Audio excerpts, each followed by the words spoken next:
आज यस्तो मिठो तामाको तरकारी बनाउँदैछु भुटुवा। यो नेपाली ट्रेडिसनल तरकारी नै हो किनभने आमा हजुरआमाहरूको पालोदेखि पहिलेदेखि खाएर ल्याएको हो यो। तामाको टुसा हो है, कलिलो तामाको टुसा ब्याम्बो भनिन्छ नि, त्यसको टुसा हो यो। हजुरआमाहरूले बनाउने तरिकाले नै मैले बनाएको छु। यो चाहिँ हो है तामाको टुसा। यो छिप्पिएको हुँदो रहेछ, टुप्पापट्टिको चाहिँ काटेर फ्याँक्नु पर्यो। यस्तो नङले गाड्ने, नङले गाडिँदाखेरि गाडिने भाग मात्रै काटेर यस्तो चाना चाना पिसहरू बनाएँ मैले। अनि एउटा कुकरमा अलिकति नुन र हर्दी राखेर उसिन्नलाई ठिक्क पार्दैछु। तर यो कुकर चाहिँ सानो भए जस्तो लाग्यो मलाई त होइन, फ्यातफुतै होला सिटी लगाउँदा पनि भनेर फेरि एउटा ठुलो भाँडामा खनाएँ र मैले मजाले छोपिएर आधा घन्टा जति चाहिँ उमालेँ है मैले। मिडियम आँचमा मैले उमालेँ यसलाई। अनि मजाले पाकिसकेपछि यसको पानी तार्दिएँ। अनि 2-3 पानी खलखल पखाले पनि धुएँ पनि यसको तितो हुँदो रहेछ होइन, तितो मजाले जानु पर्यो। अनि यसको पानी तारिसकेपछि चाहिँ अलिकति तेल राखेँ मैले, अलिक धेरै नै राखेँ। सधैँ म तेल थोरै राखेर पकाउँछु, तर आज यो तामालाई चाहिँ अलिक तेल चाहिँदो रहेछ।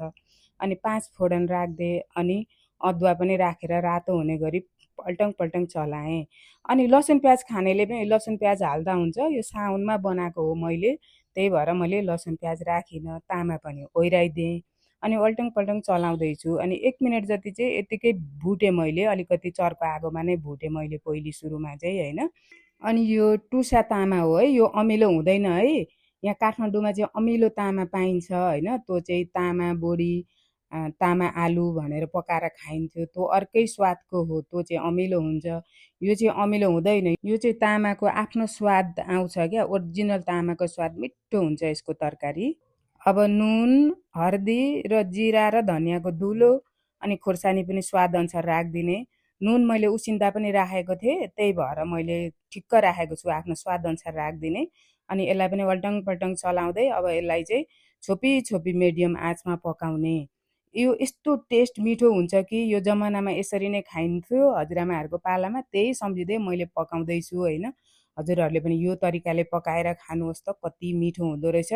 अनि खोर्सानी अलिकति यो कलरको लागि राखिदिएको हो, काश्मिरी खोर्सानीको धुलो हो यो होइन। हजुरहरूले इच्छा अनुसार राखिदिने हो। यसलाई अलिक तेल हाल्दाखेरि नै लपक्क हुन्छ। हामी चाहिँ धेरै तेल नखाने हुनाले ठिक्क हालेको छु होइन।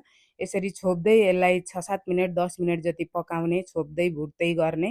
अनि भुटुवा खाएँ, टमाटर समटर हालेर लतबत पारेको पकाउँदा पनि मिठै हुन्छ यो। यसको स्वाद अर्कै हुन्छ, अमिलो तामाको स्वाद अर्कै हुन्छ।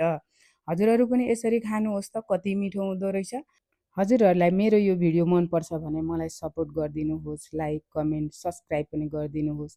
म अरू पनि यस्तै यस्तै खानाहरूको रेसिपीहरू ल्याउँछु मैले जानेको।